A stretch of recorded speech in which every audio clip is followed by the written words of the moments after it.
This is IA Forward, your playbook for success as an independent insurance agent. Here to help you knock it out of the ballpark are your hosts, Shane Tatum and Tanya Lead.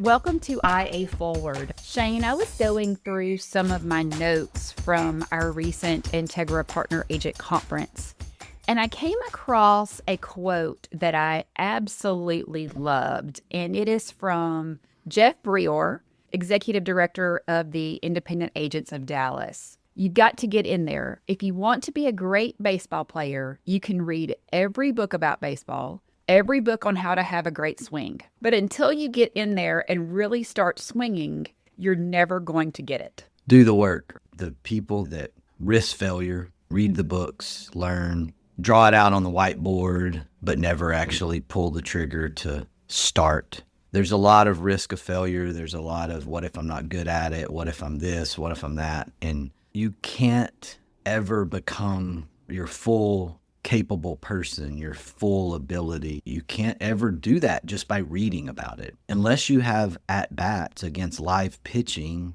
you can read about it and then you can go to the tee and hit off the tee. And then you can do some front toss and you can look like $1 million. But then you face live pitching and it's different. And if you don't have live at-bats, then you don't really know if you're making progress or not. You got to get in the game. You got to do it. I've talked with so many business owners over the years that have fantastic ideas, but they're so afraid they're going to make a mistake. They're so afraid it's not going to work that they never even think about reaching their potential. Ideas sometimes get in our way of success. My own career, my own path to this point, a lot of ideas, many of which never got off the whiteboard or never got out of the moleskin and never made it into an actionable thing. And I know that there are the situations where people go too fast. And I'm not necessarily talking about, hey, try every single idea that you come up with. But this sort of failure to launch or failure to start, failure to do is a big problem, because you do get to this point where it's, okay, if I do this and it doesn't work, then am I going to get a second shot? Am I going to waste money? Am I going to lose my money that I spend on this? There are some things that you should go through in terms of just evaluation, manage what I would say is your downside risk. What's the most I would lose if I tried this? If it's a financial situation. If it's just your pride, we're not talking money, we're just talking pride. That's the thing that should be the easiest. I failed so much over the years. I don't know if you've seen it, the Derek Jeter. I really enjoyed watching him play for the Yankees through the years. He was my wife's favorite player. She loved the Yankees. She loved Derek Jeter. The problem with all that is that this started when Derek Jeter and I are like the same age. Like we're like a year apart. And so it's not great when you're 28 and you're a washed up JUCO and then eventually a Division I college baseball player that never made it into the professional area. Derek Jeter recently, just in the last few weeks, gave the commencement address at the University of Michigan, the school that he was supposed to attend had he not been drafted in the first round by the Yankees. And of course, he's a big Michigan fan. We know the history there. Tom Brady, Derek Jeter, Brady's a late round Michigan draftee. There's just a lot there. Sorry, Ohio State fans, but he's a huge Michigan fan from Michigan, but never went to school there. He gives this commencement address, and I encourage everybody to go listen to this address. It's only 16, 18 minutes long. He does exactly what you would expect Hall of Famer Derek Jeter to do in giving a speech. He has very specific points, very specific things. He has a plan. He executes on that plan. His commencement speech is a microcosm of his career in the way he approaches life, and is extremely successful, not only from a professional baseball athlete standpoint, but now as a businessman, philanthropist, all these things. And one of his major points, which I say this a lot, is he talks about failure. He talks about you're going to fail, because I talk to my youngest daughter, who's a college athlete, about failure a lot and learning from that failure. And you're going to fail, and it's better to risk the failure than to not risk it all. For those that sit on the sidelines their entire life, I'm sorry, that's miserable because you're doing a lot of what ifs. When my youngest daughter entered college sports, I said, this is the hardest thing you're ever going to do. I don't want you to have any regrets.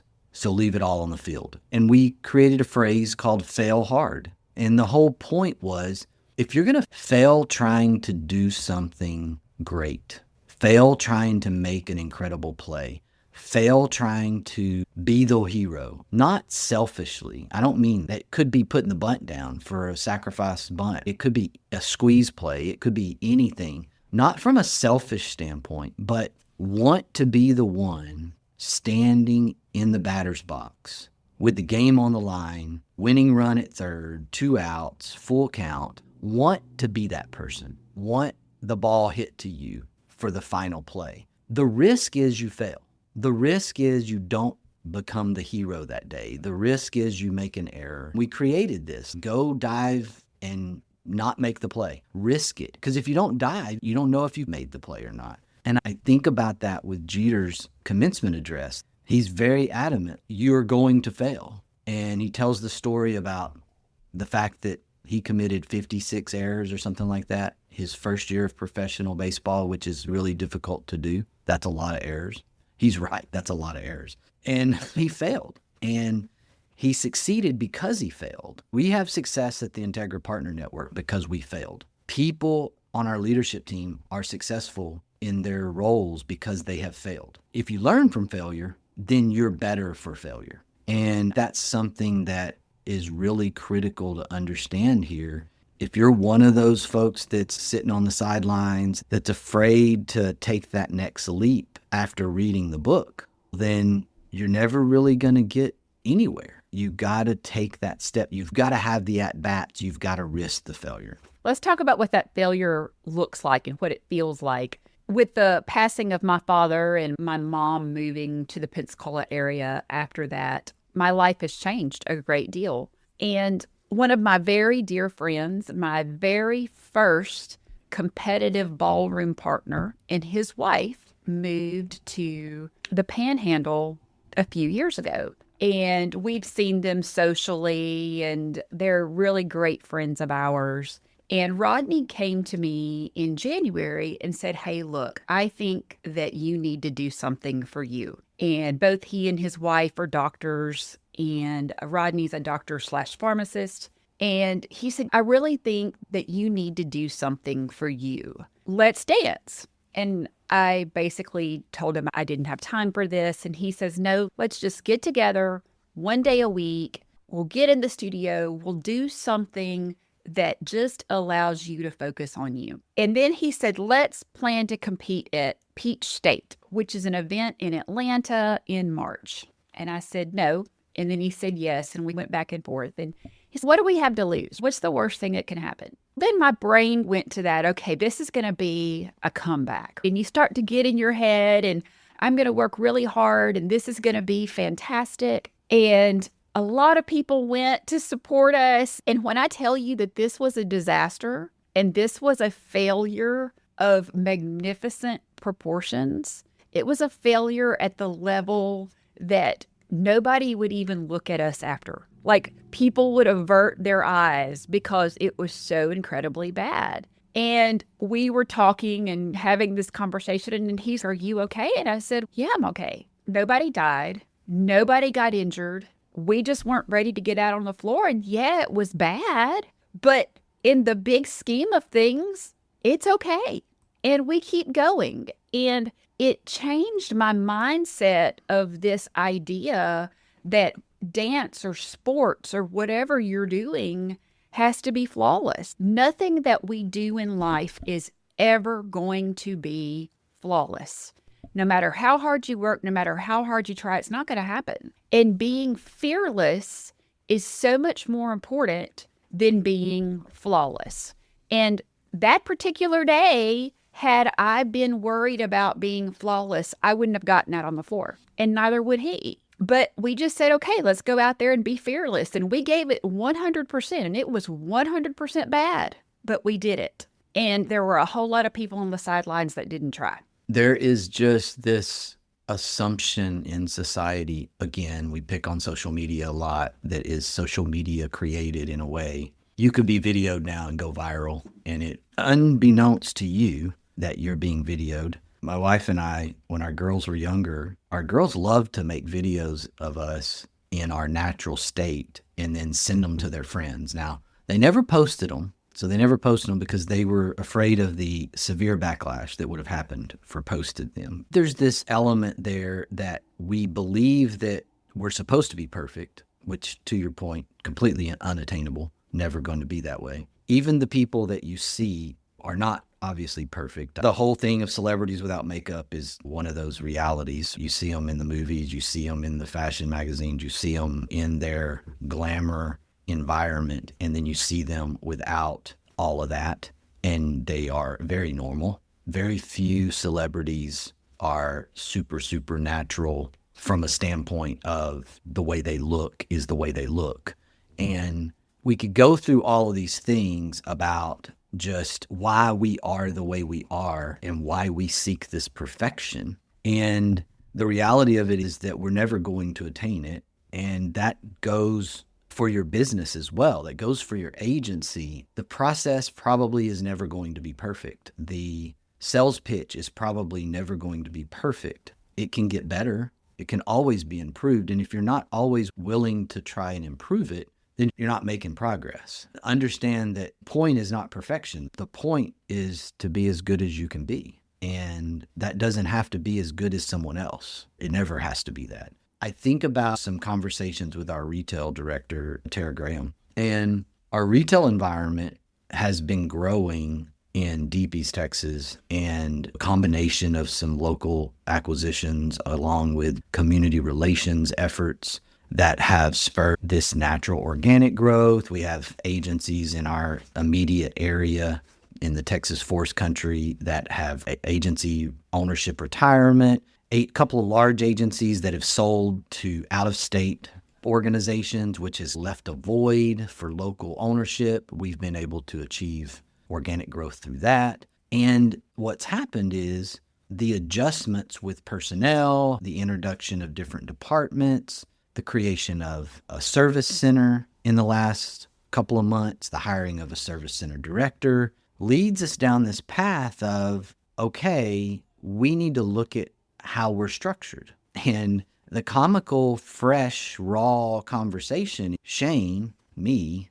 I get accused sometimes of enjoying change a little too much and needing to change something. And why are we changing this? And the reality of it is that as you grow, change is inevitable. You can't keep the same structure when you're a one-person agency and be really good at what you're doing when you're a 10-person agency. It won't be the same.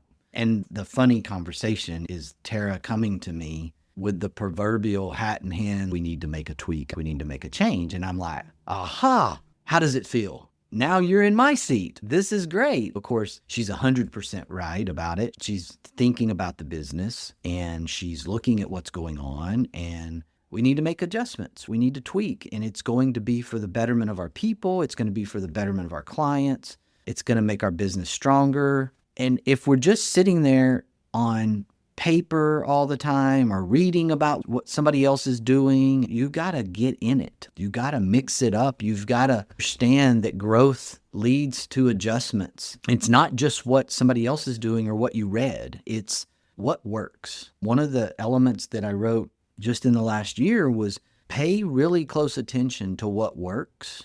Look at the evidence of what works, and then ignore what other people are saying necessarily. That if your stuff works for you, then do that. If other people are like, this is how I do it and this is how everybody should do it because I'm the king or queen of the world of the insurance agency growth business, and oh, by the way, you can now buy my services for X number of dollars. Does that work for you? I don't know. Why are you trying to do what somebody else is doing? Because their social media said it was better? That's a big part of what's going on in the industry right now. And we have a lot of agency owners that I am so pumped about that are moving into the independent agency space, getting a little bit overwhelmed because they're seeing people talk about how they should do it because they are doing it this other way. And the reality of it is that we have a lot of agency owners that are already doing it really well, and they should just tweak what they're doing and keep doing that. That's what works for you. So keep doing that. And that's a big part of what's going on, is that's part of back to reaching for that perfection or trying to be something that you're not, and not looking at the evidence of what works for you. The majority of our partners that are part of our Integra Partner Network came from the captive industry. It is hard to start over. It is so difficult to start over. And you've built this successful agency and you want to do something else and you feel like you're stuck and you're miserable. And it goes back to the idea of you are not a tree. You can move. It is scary. It feels like failure. It feels like you're giving up this thing that you've worked so hard to build. And you are, in a way. But when you're building something for yourself and you can do it your way, it's so much greater. It is, and it's more fulfilling. It's more valuable. If you do something, I'll pick on like the Edward Jones or the Raymond James or that whole branching concept in the financial area. I'm not against that. I've got really good Edward Jones representative here in our community that we work with. So I'm not knocking that as an option. I'm saying as an independent insurance agent, as a property and casualty independent agency, you're building this brand that is you, that is something you're creating, that is a part really of who you are, like the blood, sweat, tears thought process here, the sweat equity that goes into that. And there's a lot of fulfillment in that, in my view of things. And if you're doing that for somebody else's brand, as a franchise, as a representative, as a whatever of something, whether it's McDonald's versus the local restaurant, and just to use an example that you've created this mystique about this thing, there's just so much more to it. Now, do you make more money? I don't know. McDonald's franchisees obviously make a lot of money because they keep growing McDonald's franchises. And there are really good franchises and there are some other franchises that aren't so good. And I love the growth of those things. I'm a franchise kind of follower in that way because it's interesting to take systems and how to make that better, etc. The independent agency system, it is unique to the owner, the founder of that agency. It is such a refreshing, bootstrapping kind of thing that I just feel like gives you a lot of joy and fulfillment in creating something. It's a business that can be done that way. It doesn't require the McDonald's University, how to flip the hamburger, how to make the fries. It doesn't require that, which is fascinating. That's something that's always been interesting to me. And that's why I would encourage someone to try and risk the failure and try the idea that you have of how to grow your independent agency the way you want to grow it. To quote Jeff Breor again, if you've met one independent agent, you've met one independent agent. That's right. And it makes us so unique, and it drives our technology providers insane because they can't create one way to do it. Like standards have always been this thing, the proverbial accord forms that everybody loves to make fun of in our industry. Now we have things like Ivans and download and file formats, and we've created our own little unique environment to transmit data. And you have these AI companies coming along that are like, this is crazy, what are we doing? And you have insurtechs trying to be disruptors. And the reality of it is that sometimes, I'm not against disruption, but sometimes standardization is okay. Don't forget you're in the insurance business. You're not in the technology business. Technology is a tool. So again, I say this with our AI partners. I say this with our insurtech partners. Look, my goal for the Integra Partner Network and my role as leadership there is to be able to help agents discern between, look, should I invest in this or should I just keep doing what I'm doing? Keep the main thing the main thing. You're an insurance agent. You're a risk manager. You're an insurance advisor. You're not a technology company. So don't confuse yourself. Operations are a part of your business. Operations are not your business. A lot of agencies get just absorbed with their operations and forget they're in the insurance business. Look, if you're not looking at the client as a retail insurance agency and working your way backwards, you're forgetting things. If you're looking at your people only, and you're saying, if we just move this piece over here and this piece over here, I say this because I'm guilty of it. I've done this before. This is one of my failures. If we move this piece over and do this and move this around and do this, our world's going to be better. And then we get into it and it's, hey, we forgot about the client. This isn't going to work. Oh yeah, we have a client that pays premiums, that generates revenue for us. Start there. Start with your client, work your way back. You're saying don't let the bureaucracy get in the way of success. Don't do that. And as we grow in our agencies, we forget that we're in the insurance business sometimes, or we forget that if we don't sell insurance policies, manage our clients' risk, be available to our clients, if we don't do all those things, then all the efficiency in operations is irrelevant. I'm so sick of people yelling at me on social media to buy their insurance solutions. I just want to say, bring it down. Don't yell. I don't need people to yell at me. Let's have a conversation, but the yelling needs to stop, especially the yelling in front of the $200,000 car. I'm like, I know that car does not belong to you. It's this culture thing that's going on. The other one, and again, we try to always be the positive ones as best we can, but picking a fight and yelling at multi-billion-dollar insurance companies that they're stupid is not a good way for the industry to improve. First of all, you're not the first to do that. That's been going on for 4 or 5 decades, okay? And the newest, freshest approach is to go out there with you're the end-all be-all technology solution, AI, whatever you are, and that all insurance companies are dinosaurs and all agents that keep doing it this way are dinosaurs and idiots. And if they don't do this, they're going to die. That's been said for 50 years and they haven't died. What is a little bit interesting is the misunderstanding about our industry when you're trying to actually sell in our industry or be a B2B operator in our industry. And you're telling your potential clients that they're dumb, they're old, they're not capable, and yet they're the ones that continue to make the profits and stay in business and continue to grow. They're keeping the main thing. And hey, I'm all about disruptors and being a disruptor. I'm not saying you can't be a disruptor. I'm saying the messaging as a disruptor is the concern that I have. And that's the part that is the thing that happens about once every 8 to 10 years. There's a news cycle. And unfortunately for me, I'm in that 3rd cycle and about to start my 4th cycle.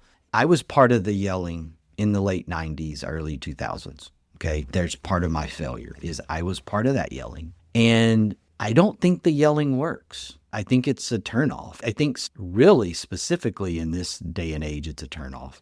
So it's not cool. Maybe there is a portion of the industry that's yelling with you. Fair enough. There's another huge portion of the industry that's going, yeah, you're not serious. You're not a serious founder. You're not a serious marketer. You're not a serious whatever. That's not going to bring the real change that you're trying to bring to the table. You're trying to be a disruptor. You're trying to bring this new thing. You're trying to sell your success on others, but telling everybody that they're dumb and idiots and they don't know what they're doing and you do.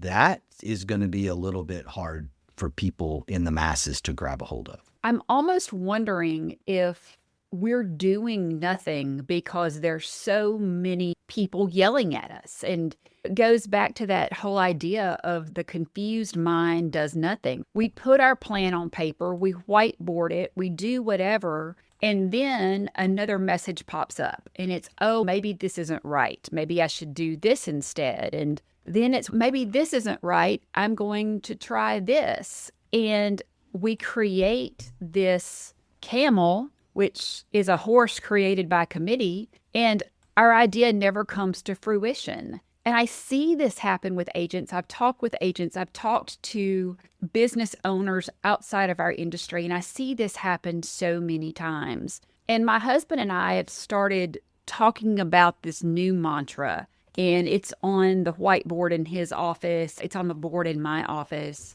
and it says never 2 days. And what that means is we can have a bad day. It's okay. We can skip doing the things that we know we're supposed to do one day, but never 2 days. And if we look at that from an ownership perspective, if you keep putting it off and keep putting it off because something better may be out there, then you're not trusting yourself. You're not trusting that you know how to best run your business, how to best own your brand. Okay, I'm going to think about this. But I know what's best for me, and I'm never going to let 2 days go by that I don't do what's best for my agency. One of the things that my youngest daughter and I have had conversations with throughout her season this year is she's had a great season. But she had, as most players, matter of fact, I don't know that any player on any roster hasn't had this, Derek Jeter included. It's okay to go 0 for 3. It's okay to have an 0 for 4, an 0 for 3 game. It's okay to have a bad defensive game. What you can't do is you can't combine those things across 2 or 3 games, to Tanya's point. It's okay to go 0 for 3. It's not great to go 0 for 3 2 games in a row. It's not great to go 0 for 3 3 games in a row. And so there's this consistency thing that comes to mind for me when we're talking about our businesses. If you're in that 0 for 3 scenario, slumps are silly mental things. And slumps tell me is you didn't make an adjustment. And there's adjustments to be made, potentially. And instead of refuse to go 0 for 3 a second time, lay down a bunt for a hit, do something, have an at-bat, make an adjustment with what's going on, see more pitches.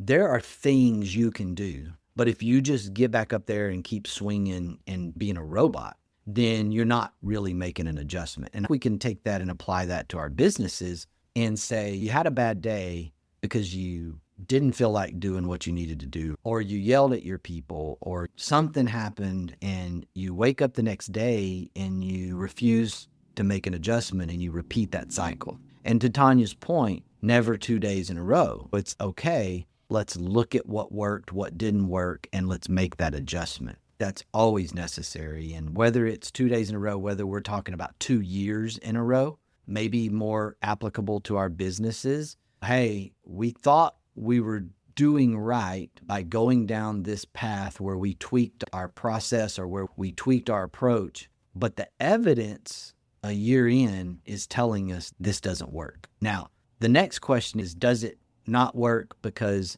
you didn't give it enough time? Or does it not work because it just flat out doesn't work? Now, this is why you get paid the big bucks. This is why there's no perfect answer, number one, to that question. It's prayer, it's evaluation, it's looking at the evidence, and then it's stay the course or make a tweak. And I think about this watching others problem. And if you're doing something and you're successful, and I see this within our own Integra Partner Network because it's real, like it's a thing around like agents. There's agents, a group of agents having super success. There's a group of agents having success. There's other agents wanting to learn from that success that are earlier stages. And the successful agents and then what I would call the super successful agents, some of that is perception and nothing more. It may not be actual on paper financial success.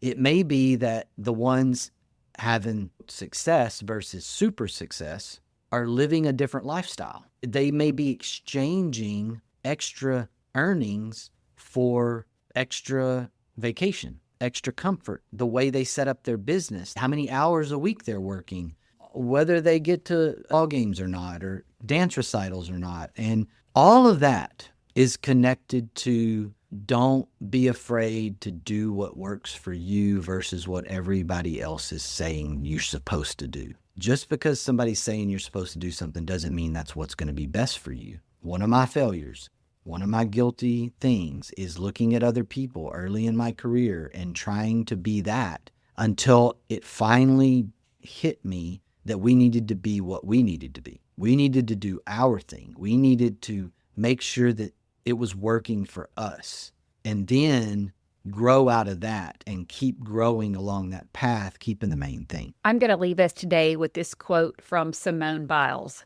I'd rather regret the risk that didn't work out than the chances I didn't take at all. Attitude's a choice. Make a great one. Bye, y'all. At the Integra Partner Network, we understand that carrier access is the key to your agency's success. That's why Integra offers direct access to top-rated personal and commercial carriers, ensuring your agency thrives in today's challenging market. And with our comprehensive resources, profit sharing and bonus opportunities, technology and peer support, all while you retain 100% of your book with no penalties to exit. Integra is ready to empower you and your agency to find sustained growth. Find your way to Integra. Visit IntegraPartnerNetwork.com today. That's IntegraPartnerNetwork.com.